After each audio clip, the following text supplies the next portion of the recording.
सिमुलिया खैरा निर्वाचन मंडली बीजेपी विधायक प्रार्थी डाकिले सांबादिक सम्मेलन सिमुलिया ता 5 एप्रिल 2024 बालेश्वर जिला सिमुलिया खैरा निर्वाचन मंडली बीजेपी विधायक प्रार्थी पद्मलोचन पंडा आज मार्कणा स्थित माँ कल्याण मंडप सम्मेलन एक मंडप होता सिमुलियार कार्यरत सांबादिक सेठारे पहुंची श्री पंडा यही सम्मेलन में निर्वाचन लड़िबार शेष निर्वाचन दक्षिणी खैरा सिमुलियार थिबा शिक्षा स्वास्थ्य कृषक मानक पई द फसल करिबार बंदोबस्त करिबार प्रतिश्रुतिर ग्यारंटी और सिमुलिया ब्लॉक रे दमकल ऑफिस करिबार सांबादिक सम्मेलन में तथा बीजेपी विधानसभा सदस्य निराकार पंडा जिला संपादिका भारती मल्लिक कुपारी समिति सभ्य अक्षय कुमार जेना कुपारी जोनर मंडल सभापति पतितपावन कर पूर्वतन चेयरमैन सूर्यकांत महापात्र अंडराई समिति सभ्य उत्तम कुमार महांती सिमुलियार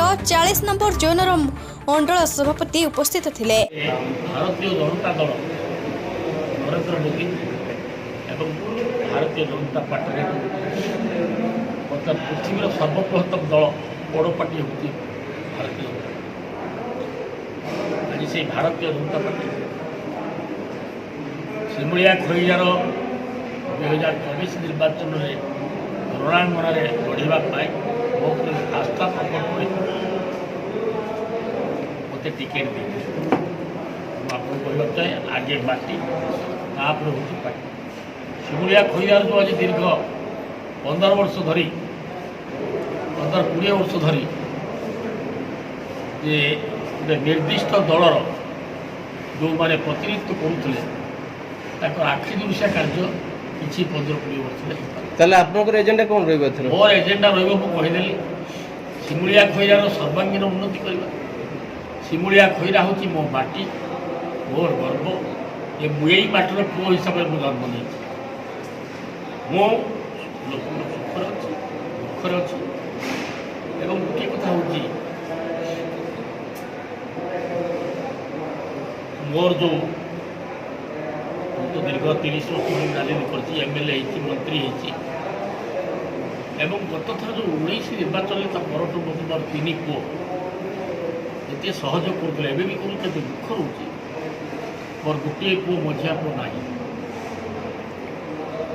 मुझे बहुत मिस कर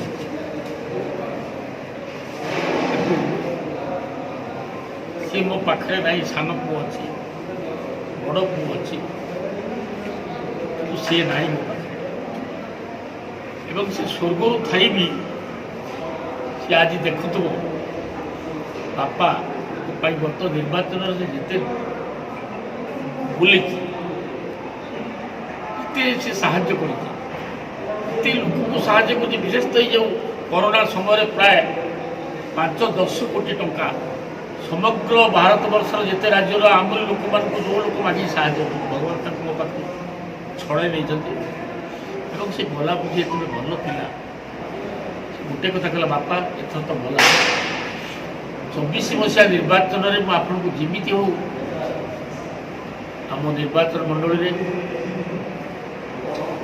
घरे घरे बुली भिख मांगी पुनर्बार एमएलए करेंगे से छुआटा नाई से बहुत समय मतलब दुख भी होती आज से छुआटा जी था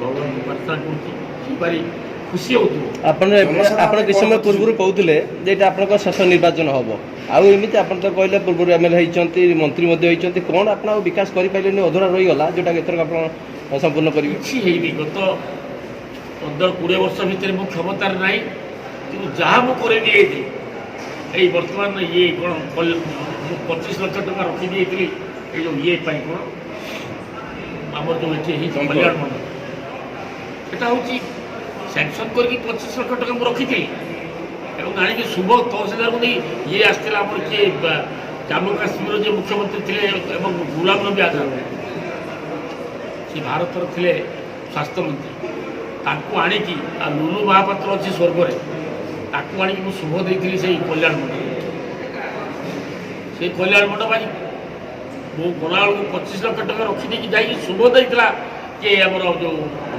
गुलाम नबी आजाद ମୋ ଶୁଭ ପରେ ମୁଁ ତ ଏମ୍ଏଲ୍ଏରୁ ଚାଲିଗଲି, ସେ କଲ୍ୟାଣ ମଣ୍ଡପ ଶିମୁଳିଆରେ ଆଉ ହେଲା ନାହିଁ। ଏବେ ତିଆରି ଚାଲିଛି, ଦୀର୍ଘ 20 ବର୍ଷ ପରେ ସେ ପଇସା ସେତେବେଳେ ସରିଯାଇଥାନ୍ତା, କେବଳ କିଛି ଲୋକ ଆମର ତାକୁ ବିରୋଧ କଲେ କରେଇଦେଲେ କଲ୍ୟାଣ ମଣ୍ଡପ। ନହେଲେ ଆମକୁ ଆପଣ ନିଜେ ଜାଣିଥିବେ ଯେ କି ଏବେ କ'ଣ କରିବେ? ଏବେ କ'ଣ ପ୍ରତିଶ୍ରୁତି ଦେବେ ସେଇଟା ଜନସାଧାରଣ କ'ଣ ପ୍ରତିଶ୍ରୁତି? ମୁଁ କହିଲି ଆପଣମାନଙ୍କର ବହୁ କାର୍ଯ୍ୟ ବାକ୍ୟ ଅଛି, ଅସମ୍ଭବ ଗୋଟେ ହେଉଛି ଶିମୁଳିଆରେ ଦମକଳ କେନ୍ଦ୍ର ନାହିଁ, 314 ବ୍ଲକରୁ 313 ବ୍ଲକରେ ଅଛି, କିନ୍ତୁ ଶିମୁଳିଆରେ ଦମକଳ କେନ୍ଦ୍ର ନାହିଁ। ମୋ ପ୍ରଥମ କାମ ହେବ, ଏଇ ଖରାଦିନ ଆସିଲା, ଗୋଟେ ଘର ପଡ଼ିଗଲେ ଆମେ ମଗେଇବା, ବା ଖଇରାରୁ ମଗେଇବା, ଭଦ୍ରକରୁ ନହେଲେ ସୋରରୁ ନହେଲେ ବାତିଲ, ଯେତେବେଳେ ଘର ପଡ଼ିଯାଇଛି ପ୍ରଥମ ଗୋଟେ ଇମର୍ଜେନ୍ସି କାର୍ଯ୍ୟ ହେଉଛି ସେଇ ଦମକଳ କେନ୍ଦ୍ର। ଦେଖନ୍ତୁ ବର୍ତ୍ତମାନ ଶିକ୍ଷା ସ୍ୱାସ୍ଥ୍ୟ ବି ବର୍ତ୍ତମାନ ବିପର୍ଯ୍ୟସ୍ତ ଅବସ୍ଥାରେ ଅଛି। ଏବଂ ଶିକ୍ଷା ସ୍ୱାସ୍ଥ୍ୟ ବର୍ତ୍ତମାନ ଏଇଟା କେବଳ ସବୁଜ କଲର ଉପରେ ମରା ହେଉଛି, ତାପରେ କାମ ସରିଲା ଭିତରେ ସବୁ ଭାଙ୍ଗି ଗଲାଣି। ଶିକ୍ଷକ ନାହାନ୍ତି, ଡାକ୍ତର ନାହାନ୍ତି, ଶିକ୍ଷାକର୍ମୀ ନାହାନ୍ତି, ଇଏ କ'ଣ ଆମର ହସ୍ପିଟାଲ ମାନଙ୍କରେ ସବୁ କୁକୁର ଶୋଉଛନ୍ତି। ଯେତେ କହିଗଲେ ବର୍ତ୍ତମାନ ଦେଖିଲେ ତାମିଲ ହାଇଜାକ୍ କରିନେଇଛି ଓଡ଼ିଶା ସରକାର। ବର୍ତ୍ତମାନ କିଏ ସରକାର ମନ୍ତ୍ରୀ ଅଛି, ମୁଖ୍ୟମନ୍ତ୍ରୀ ଅଛି, ଆମେ କେହି କହିପାରିବୁ। ଆପଣ ଜିତିଲେ ଏସବୁ ସମାଧାନ ହେଇଯିବ। ଏବଂ ହାଇଜାକ୍ କରିନେଇଛନ୍ତି ବର୍ତ୍ତମାନ ହେଉଛି ତାମିଲବାଲା। ଆପଣମାନଙ୍କର ହେଉଛି ମୋର ଗୋଟିଏ ନିବେଦନ, ଆପଣ ଓଡ଼ିଶା ମାଟିରେ ପୁଅ, ଓଡ଼ିଶାର ଆପଣଙ୍କ ରକ୍ତ, ଆମେ ପରାଧୀନ ହେବାନି। ଯିଏକି ଆମର ମୁଖ୍ୟମନ୍ତ୍ରୀ ଗୋଟିଏ ମନ୍ତ୍ରୀ କାଲି କହୁଛି, ମୁଁ ଯାଇଥିଲି ମାସେ କାଳ ଅପେକ୍ଷା କରି ଗୋଟେ ମୁଖ୍ୟମନ୍ତ୍ରୀ ଦେଖା କରିପାରିବ, ସେ କାହାକୁ ଦେଖା ଦିଅନ୍ତିନି। 6 ମାସ ଧରି ଜଣେ ଏମ୍ଏଲ୍ଏ ମନ୍ତ୍ରୀ କାଲି କହୁଥିଲେ ଯେ ମୁଁ ଚେଷ୍ଟା କଲି ମୁଖ୍ୟମନ୍ତ୍ରୀଙ୍କୁ ଦେଖା ପାଇଲି। ଏବଂ ଆମ ଶାସନ କିଏ ଚଳୁଛି? ଶାସନ ତ ବର୍ତ୍ତମାନ ସରକାରୀ ଅଫିସର ତାମିଲ ଶାସନ। ତେଣୁ ତାମିଲ ଶାସନକୁ ହଟେଇବାକୁ ଗଲେ ଭାରତୀୟ ଜନତା ପାର୍ଟିର ପ୍ରାର୍ଥୀ ହେଇଥିବା 15 ବର୍ଷର ପଣ୍ଡାକୁ ଆପଣମାନେ ଜିତିବାକୁ ପଡ଼ିବ ଏବଂ ଆପଣମାନେ ଜିତିବା ଚତୁର୍ଥ ସ୍ତମ୍ଭର ପ୍ରହରୀ ହେଲେ ଆପଣମାନେ। ନନା ଯୋଉ ଧୂପସିଲି କହୁଥିଲେ ସେଇଟା ଟିକେ କ'ଣ ଧୂପସିଲି ମାନେ କୋଉଠି ହେଇଛି? ଶିମୁଳିଆଟା ଧୂପସିଲି ହେଇଛି, ଆଉ କୋଉଠି ଖଇରା ବ୍ଲକ ତପସିଲି ହେଇଛି, ସେଇଟା ଖଇରା ବ୍ଲକରେ ତ ସବୁବେଳେ ମରୁଡ଼ି। ଦୁଃଖିନୀ ଖଇରା ବର୍ତ୍ତମାନ ବହୁତ ଗରିବ ଅଛନ୍ତି, ସେଠି ଉଠି ପାରୁନାହାନ୍ତି। କେବଳ ଆମର ଶିମୁଳିଆରେ ଲୋକମାନଙ୍କର ଟିକେ ଆର୍ଥିକ ଅବସ୍ଥା ଭଲ ଅଛି କେବଳ ତପସିଲି ପାଇଁ। ଯେତେ ମୁଗ ବିରି ଭଲ ମନ୍ଦ ଯୋଉ ଯାକ ଶିମୁଳିଆରେ ହେଉଛି, ଖଇରାରେ ନାହିଁ। ଶ୍ରୀ ବଣ୍ଡା କହିଥିଲେ। ଶିମୁଳିଆରୁ ପ୍ରଭାତୀ ସାହୁଙ୍କ ରିପୋର୍ଟ, ରୂପାଥଳିଆ ନ୍ୟୁଜ୍।